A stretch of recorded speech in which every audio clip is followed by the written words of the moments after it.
அன்பான கிறிஸ்தவ சொந்தங்களுக்கு வணக்கம்.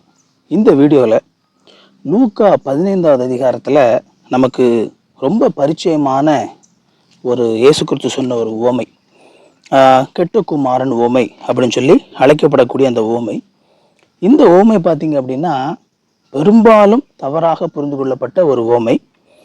அதில் என்னென்ன விஷயங்கள் இன்றைக்கு கிறிஸ்தவத்தில் தப்பாக அந்த விஷயத்துலேருந்து பேசப்படுது அப்படிங்கிறதையும், உண்மையாகவே ஆண்டவர் இந்த ஓமையை சொல்லும்போது அதில் என்னென்ன விஷயங்களை நமக்கு கற்றுக் கொடுக்குறார் அப்படிங்கிறதையும் பார்க்கலாம். இந்த ஓமை உங்களுக்கு நல்லா தெரிஞ்ச ஒரு ஓமை தான். அதனால நான் இந்த ஓமையை முழுசாக இப்போ உங்களுக்கு நான் வாசிக்கலை. இதில் பல நேரங்களில் என்ன சொல்லப்படுது அப்படின்னா, அந்த இளைய குமாரன் திரும்ப வரக்கூடிய அந்த விஷயம் பல சூழ்நிலைகளில் ரட்சிப்புக்கு ஒப்பான ஒரு விஷயமாக அது ஒப்பிட்டு காட்டப்படுது. அது ரட்சிப்புக்கான ஒரு விஷயம்தான். ஆனால் அதில் ஒரு மிக மிக தவறான ஒரு புரிதல் பெரும்பாலும் இன்றைக்கி பார்த்தீங்க அப்படின்னா பிரசங்கங்களில் காட்டப்படுது. அது என்ன அப்படிங்கிறத பார்க்கலாம். பல சூழ்நிலைகளில் பொதுவாக இந்த பகுதி எப்படி இன்டர்பிரேட் பண்ணப்படுது அப்படின்னா, அவன் போகிறான், கஷ்டப்படுறான், சாப்பாட்டுக்கு வழி இல்லை. அப்படிப்பட்ட சூழ்நிலை அவன் மனசுக்குள்ளே நான் என்னுடைய அப்பாட்ட போய் நான் பரத்துக்கு விரோதமாகவும் மோக்கு விரோதமாகவும் நான் பாவம் செய்தேன், இனி நான் உம்முடைய குமாரன் என்று அழைக்கப்படுவதற்கு பாத்திரநிலை என்பேன், என்னை உம்முடைய வேலைக்காரனில் ஒருவனாக வைத்துக்கொள்ளும் அப்படின்னு சொல்லி அவன் நான் எங்கள் அப்பாட்ட போய் சொல்வேன்னு சொல்லி சொல்கிறான் இல்லையா. அதை பல நபர்கள் அந்த இளைய குமாரன் மனம் திரும்புவதாக என்ன செய்கிறாங்க அப்படின்னா பேசுகிறாங்க. அதாவது அந்த சூழ்நிலையில தான் அந்த இளைய குமாரன் மனம் திரும்பி கடவுளை நோக்கி வந்த இடத்துல இந்த ஓமையில் அந்த அப்பா தகப்பனை கடவுளாகவும் இந்த இளைய குமாரனை பாவியாகவும் நாம் சித்தரிக்கும் பொழுது, அந்த இளையகுமாரன் மனம் திரும்பி தன்னுடைய அப்பா கிட்ட அவன் என்ன செய்யறான் அப்படின்னா வர்றான் அப்படிங்கிறது பல சூழ்நிலைகளே மனம் திரும்புதலுக்கான ஒரு அடையாளமாக அது என்ன செய்யப்படுது அப்படின்னா காட்டப்படுது. ஆனால் நம்ம கொஞ்சம் கவனமாக இதை கவனித்தோம் அப்படின்னா, உண்மையாகவே ரட்சிப்புனா என்ன, உண்மையாகவே மனம் திரும்புதல்னா என்ன அப்படிங்கிறத ஒரு நபர் தெளிவாக வேதாகம் அடிப்படையிலிருந்து புரிந்து கொண்டிருப்பார். அப்படின்னா அந்த இளைய குமாரன் மனம் திரும்பி, அல்லது அவன் என்ன சொல்றது, அவன் மனம் திரும்பி கடவுளிடத்திலே அவன் வந்தான் அப்படிங்கிற அந்த கண்ணோட்டத்தோடு அந்த பகுதியை நம்ம பார்க்க முடியாது அப்படிங்கிறது புரியும். ஏன்னா பல சூழல்களிலே மக்கள் என்ன நினைக்கிறாங்க அப்படின்னா, நான் இயேசு கிறிஸ்துவை ஏற்றுக்கொண்டேன், நான் இயேசு கிறிஸ்துவை விசுவாசித்தேன் இல்லையா அப்படிங்கிற கண்ணோட்டத்தோடு தான் என்ன செய்வாங்க அப்படின்னா, சாட்சி சொல்லும்போது கூட இந்த குறிப்பிட்ட காலகட்டத்தில் நான் இயேசு கிறிஸ்துவை விசுவாசித்தேன், நான் இயேசு கிறிஸ்துவை ஏற்றுக்கொண்டேன் அப்படின்னு சொல்லி சொல்லுவாங்க. உண்மையிலே நம்ம வேதாகம் அடிப்படையிலான ஒரு ரட்சிப்பு அப்படிங்கிறது நாம் கடவுளை ஏற்றுக்கொள்வது அல்ல, கடவுள் நம்மை ஏற்றுக்கொள்வது.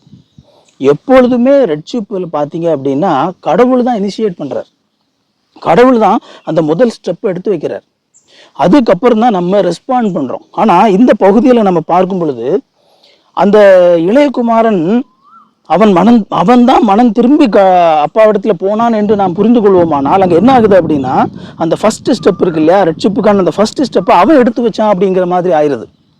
அப்போ வேதாகமத்தில் மற்ற எல்லா இடங்களும் குறிப்பிடப்பட்டிருக்கிற அந்த ரட்சிப்புக்கும் இந்த இடத்துல நம்ம ரட்சிப்பை பார்ப்பதற்கும் ஒரு மிகப்பெரிய முரண்பாடு ஆயிடுது. அப்போ நம்ம இதை கவனமாக கவனிக்கும்போது புரிந்து கொள்றதுக்கு அந்த அவங்களுடைய யூத பின்னணியை நாம புரிந்து கொள்ளணும். இந்த யூத பின்னணியில அவன் எந்த கண்ணோட்டத்தோடு யோசிக்கிறான் அப்படிங்கிறத புரிந்து கொள்ளணும். அவன் தன்னுடைய அப்பா கிட்ட என்ன செஞ்சிடறான் அப்படின்னா, சண்டையை போட்டுட்டு அவரை மதிக்காம காசெல்லாம் வாங்கிட்டு போயிடுறான். அப்புறம் கஷ்டப்படுறான். அப்புறம் அவனுக்கு வயிற்று பசி தாங்க முடியல, ஓகேவா, பசி கொல்லுது. அப்போ அவன் தன்னுடைய அப்பா கிட்ட திரும்ப வரும் பொழுது தன் அப்பாவினுடைய அன்பை உணர்ந்தவனாக, அல்லது தன்னுடைய அப்பாவினுடைய மனநிலையை உணர்ந்தவனாக, தன்னுடைய அப்பாவினுடைய தன்மை உணர்ந்தவன் அவன் திரும்ப வரல. ஏன்னா அவனுக்கு அவங்க அப்பாவுடைய உண்மையான மனநிலையே புரியலை. ஏன்னா என்ன நினைக்கிறான் அவன், நான் என் தகப்பனிடத்துக்கு போய் அவன் என்ன நினைச்சிட்டு, எங்க அப்பா எப்பவுமே கண்டிப்பா கோபத்துல இருப்பாரு, கட்டுப்புல இருப்பாரு, வெறியில இருப்பாரு, நான் மட்டும் திரும்ப போனா அவரு என்னை கொல்லாம விட மாட்டார், அவ்வளவு பெரிய ஒரு தப்பை நான் பண்ணியிருக்கிறேன், அதனால அவருக்கு என்னைய கண்டிப்பா என்னைய அவரு அக்செப்ட் பண்ண மாட்டாரு. ஆனா நான் அவர்கிட்ட போய் கெஞ்சுவேன். என்ன கெஞ்சுவேன், என்னையுடைய பிள்ளையா ஏத்துக்க வேண்டாம், உங்களுடைய வேலைக்காரனா என்னை ஏத்துக்கிட்டு அந்த வீட்டுல என்னை ஒரு வேலைக்காரனா வச்சுக்கையா. எதுக்கு அவன் போறான், வயிற்று நிரப்புறதுக்காக போறான், சாப்பிடணும், பசி. அப்போ ஒரு உலக பிரகாரமான ஒரு தேவையை மனசுல வச்சுக்கிட்டு அவன் அங்க போய் ஐயோ எனக்கு வயிறு அவர்கிட்ட போனா அட்லீஸ்ட் நான் சாப்பிடலாம், என்னத்தையாவது ஒரு வேலைக்காரனாவது அங்க இருந்துட்டு நான் சாப்பிட்டு என்னோட வயிற்றை நிரப்பலாம் அப்படிங்கிறது ஒரு எண்ணம். இரண்டாவது எண்ணம், நாங்க ஒரு வேலைக்காரனா போய் நான் கொஞ்சம் கொஞ்சமாக வந்து நான் அங்க பணத்தை சம்பாதித்து மீண்டும் என்னுடைய அப்பா கிட்ட வந்து நான் என்ன செய்யலாம், நல்ல பேர் எடுக்கலாம் அப்படிங்கிற அந்த எண்ணத்தோடய அவன் என்ன செய்யறான் அப்படின்னா போறான். ஆனா அவன் அங்க போகும்போது தான் ரொம்ப முக்கியமான ஒரு விஷயம் நடக்குது. அவன் தூரத்துல வர்றதை பார்த்த உடனே அவங்க அப்பா வேகமா ஓடி போறாரு. ஓடி போய் அவனை வந்து கட்டி அணைச்சுக்கிறார். அவன் வந்து கந்தை துணி உள்ளவனா, அழுக்கானவனா, நாற்றம் உள்ளவனா வரான். அப்போ அவன் ஓடி போய் அவனை அணைச்சுக்கிறாரு. அந்த நொடி அவர் வந்து அவனை அணைத்து கொள்றாரு இல்லையா, அந்த நொடியில அவனுக்கு ஒரு விஷயம் புரியுது. என்ன புரியுது அப்படின்னா, நாங்க வந்தேன், நான் என்னுடைய அப்பா என்னை வேலைக்காரனாவது ஏத்துக்குவாரா அப்படிங்கிற சந்தேகம் அவனுக்கு இருந்துச்சு.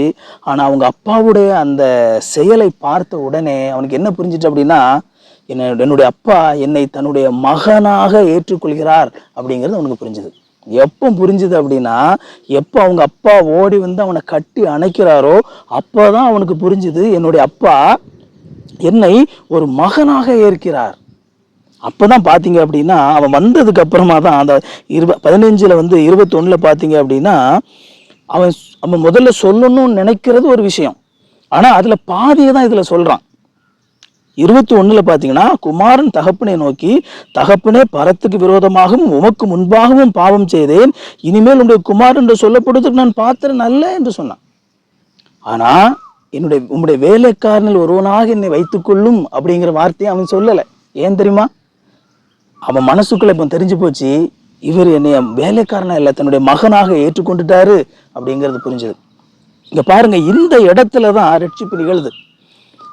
அவன் தன்னுடைய சுய கிரியை மூலமாக அவரை பிரியப்படுத்த வாரான். அவன் தன்னுடைய உலக பிரகாரமான ஒரு தேவைக்காக வைத்த நற்பறதுக்காக வாரான். ஆனா தன்னுடைய அந்த அப்பா அவனை ஒரு மகனாக ஏற்கிறேன் என்பதை அவர் தெரியப்படுத்தும் பொழுதுதான் அவன் அதுக்கு பின்னால அவன் இனிமே நம்ம வேலைக்காரன் இல்லை அப்படின்னு சொல்லி அவன் அதை சொல்லவே இல்லை.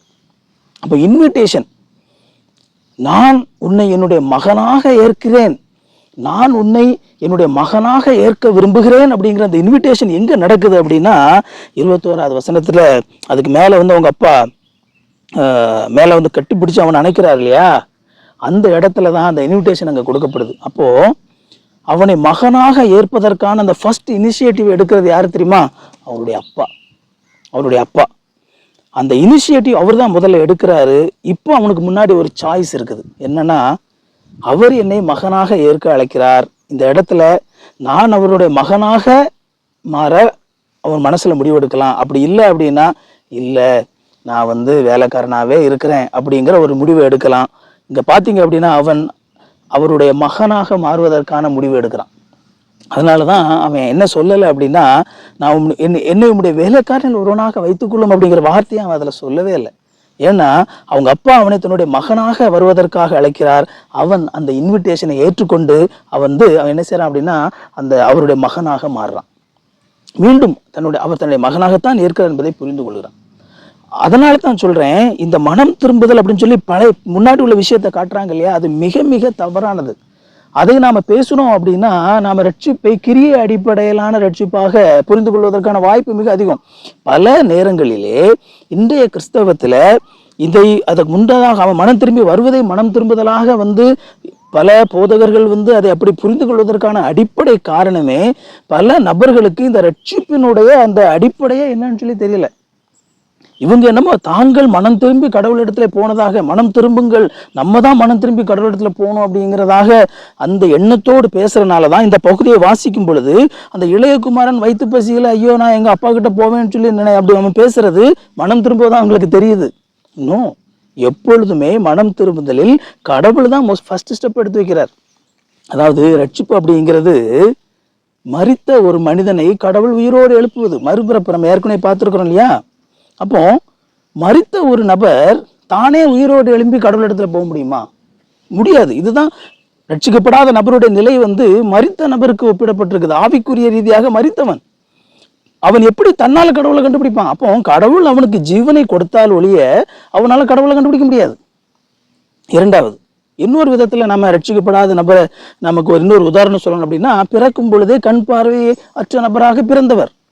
பிறக்கும் பொழுதே கண் பார்வை அற்றவராக பிறந்த ஒரு நபர் எப்படி அவராகவே தன்னுடைய கண்ணை திறந்து கடவுளை பார்க்க முடியும்? எப்படி அவராகவே தன்னுடைய கண்ணை திறந்து மற்றவங்களை பார்க்க முடியும்? அப்போ அவர் பார்க்கணும் அப்படின்னா அங்கே கடவுள் அவருடைய கண்ணை திறந்தாக வேண்டும். அப்ப பாருங்க, எப்பவுமே அந்த இனிஷியல் ஸ்டெப், அந்த ஃபர்ஸ்ட் ஸ்டெப் அப்படிங்கிறது யாரால, ரட்சிப்புல யாரால் எடுக்கப்படுது அப்படின்னா கடவுளால் தான் எடுக்கப்படுகிறது. அப்போ அதனால தான் அதையும் நாம புரிந்து கொண்டிருந்தால் மட்டுமே நாம இந்த இடத்துல இந்த ரட்சிப்பு அப்படிங்கிறது எந்த இடத்துல நிகழுது அப்படின்னா, அவனுடைய அப்பா நான் உன்னை என்னுடைய மகனாக ஏற்கிறேன் அப்படின்னு சொல்லி அந்த இன்விடேஷன் கொடுக்குறாரு இல்லையா, அந்த இடத்துல தான் அவன் அங்க ரட்சிப்பை அவனுக்கு முன்பதாக அவர் வாக்குத்தத்தம் பண்றாரு. அந்த நேரத்துல அவன் அந்த ரட்சிப்பை பெற்றுக்கொள்கிறான். இந்த ரட்சிப்புல நம்ம ஒன்னே ஒண்ணுதாங்க செய்யறோம். கடவுள் அந்த கிஃப்டை கொடுக்குறாரு. நாம செய்யற ஒன்னே ஒண்ணு, அந்த கையை நீட்டி அந்த கிஃப்டை வாங்கிக்கிறோம். அதுதான் ரட்சிப்பு. நாம போய் என்ன செய்யல அப்படின்னா எடுக்கல. இரண்டாவதா இன்னும் நல்ல தெளிவா உங்களுக்கு புரியணும் அப்படின்னா, இந்த பகுதி உண்மையிலேயே கெட்ட குமாரன் அப்படின்னு சொல்லும் பொழுது அந்த அந்த இளைய குமாரனை பற்றி சொல்வதற்காக சொல்லப்பட்ட பகுதியும் கிடையாது. அதுவும் தப்பு. ஏன்னா நம்ம மக்கள் அதோடு நிறுத்திடுவாங்க, அதுக்கப்புறம் போக மாட்டாங்க. ஆனா பாத்தீங்க அப்படின்னா அந்த ஓமை இன்னும் அது தொடர்ந்து போகுது. உண்மையில அது யாருக்காக சொல்லப்பட்டது தெரியுமா? அங்கே இருந்த பரிசேயர்கள், சதிசேயர்கள், யூதர்கள் இயேசு கிறிஸ்து எல்லா நபர்களையும், பாவிகளை எல்லாரையும் அவர் ஏற்றுக்கொள்வதையும், புறஜாதிகள் எல்லாரையும் அவர் ஏற்றுக்கொள்வதையும் அவங்க பார்த்துட்டு அவங்க மன கடினம் உள்ளவங்களா இருந்தாங்க. இவர் எப்படி இந்த நபர்களோடு பழகலாம்? இவர் எப்படி ஆயக்காரரோடும் பாவிகளோடும் பழகி அவர்களை ஏற்றுக்கொள்ளலாம்? இவர் எப்படி புறவின மக்களை அவர் அங்கீகரிக்கலாம் அப்படிங்கிற எண்ணத்தோடு இருக்கிறாங்க. அப்போ இங்க இந்த இளைய மகனை அவர் ஏற்றுக்கொண்டாச்சு. அங்க அவனுக்கு தான் மகனாக ஏற்றுக்கொண்டதற்கான அடையாளமாக பாத்தீங்க அப்படின்னா, அவனை குளிக்க வச்சு அவனை சுத்தம் பண்ணி அவனுக்கு புதிய ஆடையை கொடுத்து அவனுக்கு செருப்பு போட சொல்லி அவனுடைய கையில அந்த மோதிரத்தை கொடுக்கிறாரு. இதெல்லாம் என்ன அப்படின்னா அடையாளம். உன்னை நான் பையனாக ஏற்றுக்கொண்டேன் அப்படிங்கிறதை அவனுக்கு அடையாளப்படுத்துவதற்காக இதெல்லாம் செய்யறாரு. ஒரு பெரிய பார்ட்டி கொண்டாடுறாரு. அப்போ மூத்த மகன் திரும்ப வரான். என்னையா அங்க சத்தம் கேட்குது, பயங்கர ஆட்டமும் பாட்டமும் கொண்டாட்டமா இருக்குத, என்ன விஷயம் அப்படின்னு சொல்லி தன்னுடைய அங்க வேலைக்காரன் ஒருத்தனை கூப்பிட்டு கேட்கறான். ஐயோ, உங்களுக்கு தெரியாதா, உங்க தம்பி திரும்ப வந்துட்டாரு. அவன் எக்ஸைட்டடா இருக்கிறான். உங்க தம்பி திரும்ப வந்துட்டாங்க, உங்களுக்கு தெரியாதா அப்படின்ன உடனே அவன் என்ன நினைக்கிறான், அந்த அண்ணங்காரன் சந்தோஷப்படான்னு சொல்லி நினைக்கிறான். ஆனா அவன் துக்கப்படுறான், அவனுக்கு கடுப்பாகுது.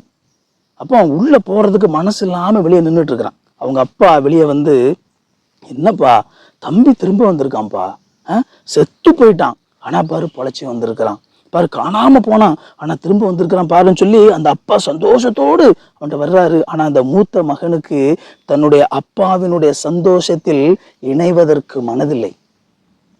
தன்னுடைய அப்பாவினுடைய மன மகிழ்ச்சியில பங்கு கொள்றதுக்கு மனசு இல்லை. தன்னுடைய தம்பி திரும்ப வந்திருக்கான அவனுக்கு மகிழ்ச்சியே இல்லை. என்ன நீங்க, நான் இவ்வளவு நாள் உன் கூடவே இருக்கிறேன், நீ எனக்கு ஒரு ஆட்டுக்குட்டியை கூட நீ கொடுக்கல, அவன் வந்த உடனே ஒரு பெரிய கண்ணுக்குட்டி எடுத்து அடிச்சு நீ அவனுக்கு சாப்பாடு கொடுக்குறிய, எல்லாருக்கும் பார்ட்டி வைக்கிற அப்படின்னு சொல்லி புலம்புறான். அவனுக்கு ஒன்றும் தெரியல என்ன அப்படின்னா, அந்த அப்பாவனுடைய மனநிலை மூத்த பையனுக்கும் கூட புரியலை. எவ்வளவோ ஆடுகளும் மாடுகளும் இருக்குது, அதுல ஒரு ஆட்டை எடுத்து அவன் தன்னுடைய நண்பர்களோடு கூட சேர்ந்து அவன் சந்தோஷமா சமைச்சு சாப்பிட்டான் அப்படின்னா அவங்க அப்பா அவனை ஒன்றும் சொல்ல போறதில்லை. அது அவனுடையது, அவங்க அப்பாவோடது. ஆனா அவனுக்கு பாருங்க, அவங்க அப்பா அவனை கூப்பிட்டு பாராட்டணும். நீ பாத்தியாப்பா, ஏப்பா ரொம்ப நல்ல மனுஷன்ப்பா, நீ எப்படிலாம் நீ இதெல்லாம் செய்யற, நீ எவ்வளவு நல்லவன் தெரியுமா அப்படின்னு சொல்லி அவங்க அப்பா அவனை பாராட்டணும்னு ஆசைப்படுறான். ஆனா அவங்க அப்பா கிருபை உள்ளவராக எப்படி இளைய பையனுக்கு அவர் அந்த கிருபை பாராட்டுகிறாரோ அதே விதமான ஒரு கிருபை தான் மூத்த மகனுக்கும் பாராட்டுறாரு. அதே கிருபை உள்ளவராக தான் இருக்கிறாரு. ஆனா இங்க இளைய மகன் அவங்க அப்பாவுடைய அந்த அன்பையும் கிருபையும் புரிந்து கொண்டான். அவனுடைய சூழல் அந்த அன்பை புரிய வச்சது. ஆனா மூத்த மகனுக்கு அவங்க அப்பாவுடைய அன்பும் கிருபையும் புரியலை. அதுக்கு காரணம் என்ன அப்படின்னா, அவன் தன்னுடைய சுய கிரியை மேல் நம்பிக்கை உள்ளவனாக, தன்னுடைய பெர்ஃபார்மன்ஸ்ல தன்னுடைய கீழ்ப்படுதல் மேல அவன் நம்பிக்கை உள்ளவனாக அப்பா என்னை பாராட்டணும்னு சொல்லி அதையே பார்த்துக்கிட்டு இருந்தான். அதனால அவங்க அப்பாவினுடைய கிருபை அவனுக்கு புரியலை. அன்பானவர்களே, இந்த நேரத்துல நான் சொல்றது என்ன அப்படின்னா, இதுல நம்ம புரிஞ்சுக்கொள்ள வேண்டிய ஒரு அடிப்படையான விஷயம், ரட்சிப்பு அப்படிங்கிறது எப்பவுமே ஆண்டவர் இனிஷியேட் பண்றதுங்க. அவர் தாங்க நம்மளை தேடி வந்தாரு, நம்ம அவரை தேடி போல. அவர் நம்மளை தேடி வரல அப்படின்னா அவர் யாருன்னே நமக்கு தெரியாது. அவர் நம்முடைய கண்களை திறக்கல அப்படின்னா நம்மளால அவரை பார்க்க முடியாது. அவர் நம்ம உயிரோடு எழுப்பவில்லைன்னா நம்மளால ஜீவனுள்ளவர்களாக இருக்க முடியாது. அதனால தயவு செய்து இந்த பகுதியை நாம் புரிந்து கொள்ளும் பொழுது அந்த ரட்சிப்பை மிக அழகாக நாம் புரிந்து கொள்வோம். இதுவரைக்கும் நீங்க இயேசு கிறிஸ்துவை கண்டுபிடிச்சிட்டீங்க அப்படின்னு சொல்லி நினைச்சிட்டு இருந்தீங்க அப்படின்னா அந்த எண்ணத்தை மாற்றிக்கொள்ளுங்கள். இயேசு கிறிஸ்துவ உங்களை கண்டுபிடிச்சிருக்கிறார். அவர் முந்தி நம்மிடத்தில் அன்பு கூர்ந்தார். அதனால தான் நாம் அவரிடத்தில் அன்பு கூற முடிகிறது. அதனால் அதை புரிந்து கொள்வோம். ஆண்டவர் இந்த செய்தி மூலமாக உங்களை ஆசீர்வதிக்கட்டும். மீண்டும் இன்னொரு வீடியோவில் சந்திப்போம். தேங்க்யூ. God bless you.